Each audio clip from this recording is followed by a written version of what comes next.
Morning, જય શ્રી કૃષ્ણ. હું છું તમારો ભાઈ પિયર આહિર અને હું આવી ગયો છું નવા વ્લોગ સાથે. બસ હવે મોડા મોડા ઉઠ્યા છીએ. આજે તો ઘરે આવ્યા હતા, ફૂલ આરામ કર્યો. બ્લેક ઘોડાને હવે માતાજી પગે લગાડવા લઈ જવા છે. અમારો વિનોદભાઈ બાજુ નાયરા અને ઉઠ્યો ત્યાં ગરમા ગરમ પુડલા ને કોફી ને ચા ને બનાવી દીધું હોય. નાહી ધોઈને આવી ગયો તો રોહિતીમાના દર્શન કરીને પછી વરેખણમાના દર્શન કરવા. વરેખણમાનું મંદિર બની રહ્યું છે ને અહીંયા જૂનું મંદિર છે. હવે વરેખણમાના દર્શન કરી લીધા છે અને હવે જવાનું છે આપણે એવનસીન વરોડીમાના દર્શન કરવા માટે અને પછી સાંતલપુર જવાનું છે. તો એ નીકળી જાય અહીંયાથી ડાયરેક્ટ વરોડીમાં.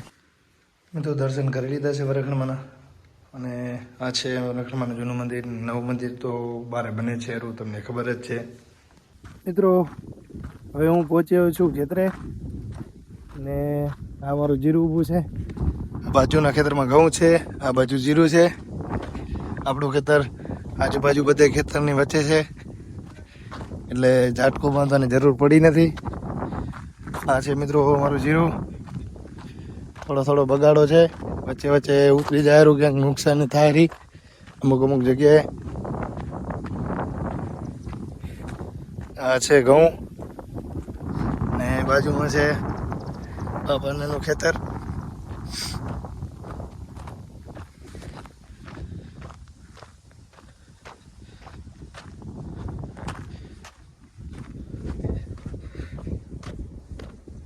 મિત્રો તમે જોઈ શકો છો આ જીરું અહીંયા ઉતરેલું. અમુક જગ્યાએ જીરું ઉતરવા માંડ્યું છે. બગાડો દેખાય રહ્યો. અહીંયા તો થોડુંક વધારે જ ઉતરી ગયું છે. આખો ઘેરો સાફ થઈ ગયો છે ભાઈ. નુકસાની બધું ઉતરી ગયું છે જીરું. 2-3 કેડા આગળ નુકસાન છે, થોડું વચ્ચે ક્યાંક અહીંયા પણ નુકસાન છે. બાજુમાં આપણા બાપાનું ખેતર છે. તો હવે આપણે ખેતરમાં આંટો મારી અને પછી જવાનું છે વરોડીમાં. ત્યાં પણ આપણું ખેતર છે, ત્યાં જોવા જવાનું છે જીરું. તો આંટો મારી આવી અને ખેતરે જીરું જોઈ. મિત્રો આ છે અમારા પિયુષભાઈ. ગામમાં આવીને પહેલી લિફ્ટ અમારા પિયુષભાઈ જે આપી છે. બાઇકમાં બેવાનું સદભાગ્ય પ્રાપ્ત થયું છે પિયુષભાઈને. મેં ખેતર સુધી લિફ્ટ મળી ગઈ છે. કેવી મજા આવી પિયુષ બેવાની? બાઇક કેવું છે? જોરદાર હે ને? હાલે સારું હે ને? સારું હાલો હું પહોંચી દઉં ખેતરે. મિત્રો વરોડીમાના દર્શન કરી લીધા છે. અમે આપણે જવાનું છે ખેતરે. આપણું ખેતર અહીંયા વરોડીમાની બાજુમાં જ છે. ફટાફટ આંટો મારી પછી ફોજીભાઈ સાંતલપુર વાટ જોયે આપણી. તો જઈ એમને એક મોબાઈલ લેવાનો છે. તો ફટાફટ પછી સાંતલપુર પહોંચી જાય. આપણે આવી ગયા છીએ ખેતરે અને બગી પડી છે. બ્લુ બગી આપણી બ્લેક ઘોડો ગયો છે સોલારમાં વિનોદભાઈનો. આ છે આપણું ખેતર. જીરું છે, બહુ મોટું છે. 10-12 એકરનું ખેતર છે. દૂર સુધી બધે 10-12 એકરમાં જીરું આવેલું છે. એટલે આ છે ઓતારો. આજે તો મણીની ઘરે આવેલા છે એટલે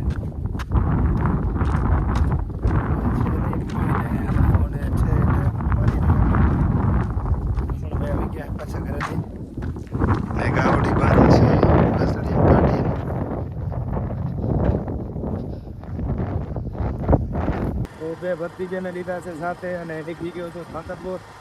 બંનેને ખરીદી કરવાની છે. કાલે ઉતરાયણ છે તો ફિરકી ને પતંગ લેવા જઈ રહ્યા. અને ઠાકો ભત્રીજો સાંતલપુર. તો અમે ખરીદી કરવાની છે. સાંતલપુર પહોંચી જાય હવે આપણે ફટાફટ. આપણે ત્યાં દિનેશભાઈ રાહ જોઈને ઊભા છે. મારી ફોજી દિનેશભાઈ ફોજી ફાઇનલી જેમની વાટ જોઈ રહ્યા હતા અમારી દિનેશભાઈ મળી ગયા છે અને બધાએ નાસ્તો કરવા આવી ગયા. આલોકભાઈ પણ સાથે છે. આલોકભાઈ કંઈક અલગ જ ખાય રહ્યા. બ્રેડ પકોડાનો શોખ થયો અને આ બધા ડાબેલી ખાય રહ્યા. શર્મા હેરા હવે થોડા બ્રેડ પકોડા લઈ કરીને ખોલો ખાવા માટે.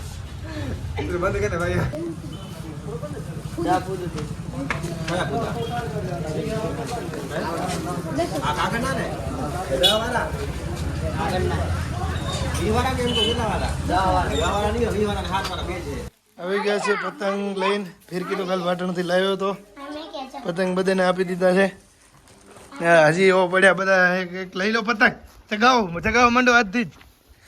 વાયડી પ્રજાપતિ આવી છે પતંગ ચગાવવા માટે તૈયાર છે બધા વિધિઓ બધી આવે હારું બધી વાયડી પ્રજાને આવી ગયા છે પતંગ એક એક બધાને ભાગમાં બાકી હીરા રાખી દે ને કાં તોડી નાખશે બધા કાલે ચગાવવાના છે આપણે પતંગ પોલિયો કાલ ચગાવશે પરમદી વાસી ઉતરે શું મણી કાક કે હરી બોલ મણી હે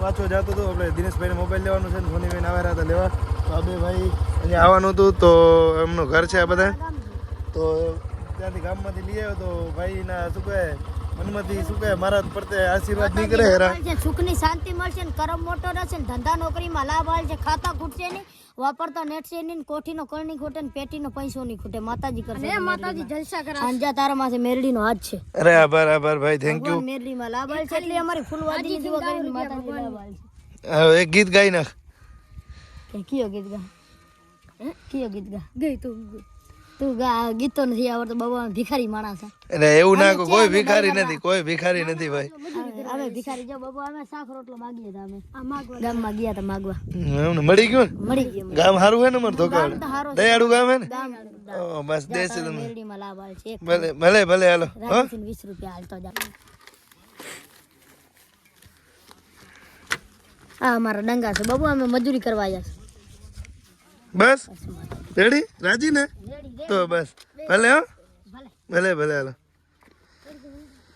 પહોંચી જઈ સાંતલપુર દિનેશભાઈને મોબાઈલ લેવડાવવાનો છે અને આવડા નાના છોકરાઓના આશીર્વાદ મળી ગયા છે આપણને કરશે માતાજી મેરડીમાં લાભ આવશે મેરડીમાં તારે લાભ ભલે ભાઈ જાઓ રાજી છે ને માતાજી ધંધા નોકરીમાં લાભ ભલે હાલો આવી ગયા છીએ અમે રુદ્ર મોબાઈલમાં કારણ કે રુદ્ર મોબાઈલમાંથી અમારે દિનેશભાઈને મોબાઈલ લેવાનો હતો સવારના મોબાઈલ કરે શર્મા હેર આવે હાલો ભાઈ હાલો લઈ લો હાલો ઓનલાઈન મંગાવ્યો મોબાઈલ હતો નહીં તો ભાઈ ઇમરજન્સી મંગાવ્યો આજના આજ ભાઈ મોબાઈલ આવી ગયો અમારો હવે લઈ લઈએ અમે ભાઈને મોબાઈલ લેવાનો તારે લેવાનો દીના દીના લેવાનો દીના અમે દીના હાટું મંગાવ્યો તારા હાટ નથી મંગાવ્યો દીના કેના હાટું મોબાઈલ મંગાવ્યો આપણે જોયું તારા નામે બિલ ફાટ છે કાંઈ ના રાણી તારા નામે થોડું હોય ના દીનાના નામે ફાટશે બિલ મિત્રો હવે આપણે આજે નવો મોબાઈલ છોડાવી લીધો છે રુદ્ર મોબાઈલ માંથી આપણે દિનેશભાઈને છોડાવવાનો તો ભેગા આપણે પણ છોડાવી લીધો છે બંને ભાઈ એક મોબાઈલ છોડાયો છે એટલે આજે રુદ્ર મોબાઈલ માંથી આવ્યા હતા તો ભેગી ખરીદી કરી જ લીધી સાંતલપુર આવ્યા છીએ હવે તો ક્યારે આવવા મળશે આજે જરૂર હતી મોબાઈલની તો લઈ લઈએ આપણે હવે ઘરે પહોંચ સોનીબેન ને લેવા ગયા હતા સાંતલપુર તો મોબાઈલ આપણે એક નવો લાવ્યા છીએ ને સોનીબેન ને લઈ આવ્યા હતા સોનીબેન આજે પરોઠા અને દહીં બનાવી દીધું છે આપણે એટલે આજે દહીં ને પરોઠા ખાવાના છે અને હું ને હિરેન ભૂખ લાગી હતી તો બધે પેલા પહોંચ્યા છે વાયડી પ્રજાને ભૂખ લાગી છે અને વાયડી પ્રજાનો વારો અત્યારે આવવા દઈશ નહીં પહેલા હું ખાઈ લઈશ પછી વાયડી પ્રજા ખાશે બરાબર ચલો ડન તો મિત્રો જમી કરીને સાંજે આવી ગયો છું ખેતરે રાત્રે આપણે આ એંડાવાળું ખેતર છે અને ચોકી કરવાની છે અને આ છે આપણો માચડો જોઈ શકો છો તમે મિત્રો એંડા વચ્ચે માચડો રાખેલો છે